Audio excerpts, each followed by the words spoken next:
Silent বহিষ্কার করলে সে জানতে পারতেছে না সে বহিষ্কার হচ্ছে কিনা, সে কি অপরাধ করছে অথবা করছে না। এগুলো হচ্ছে এখন যদি দেখা যায় যে তার দলের কেউ না, এরকম কারো কোনো নাম লিস্ট যদি থাকে, তাহলে এই সাইলেন্ট বহিষ্কারের মাধ্যমে তার ট্যাগ লাগাইতে পারছে না কোনো না কোনো কারণে, কিন্তু তাকে বহিষ্কার করে তার পুরো ফ্যামিলিকে ডুম করে দেওয়া পরিকল্পনাও হতে পারে, বা কারোর সাথে কারোর একটা হিচিং আছে, সেটার একটা কারণ ঘটতে পারে। তো এই ধরনের জিনিস থাকা উচিত না, এই আইন কিংবা এই ধরনের কোনো প্রকার অধ্যাদেশ কোনো কিছুই থাকা উচিত না। শিক্ষাটা হচ্ছে উদার নৈতিকতার জন্য, শিক্ষা হচ্ছে মানুষের জন্য, শিক্ষা হচ্ছে দেশের জন্য, শিক্ষা হচ্ছে জাতির জন্য।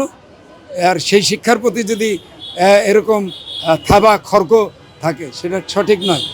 শত্রুর জন্য যেমন শিক্ষা প্রয়োজন, মৃত্যুর জন্য শিক্ষা প্রয়োজন, একজন মানে সম আদর্শের মানুষের জন্য শিক্ষা প্রয়োজন, অথবা তার আদর্শ ধারণ করে না সেরকম মানুষের জন্য শিক্ষা প্রয়োজন। শিক্ষা ছাড়া কোনো কিছু সম্ভব না। এখন এই সাইলেন্ট একটা উইথহেল্ড করবে, সাইলেন্ট একটা এক্সপেল করবে, এটা কোনো অবস্থাতে কারোর জন্য, কোনো সচেতন নাগরিকের জন্য কাম্য হতে পারে না।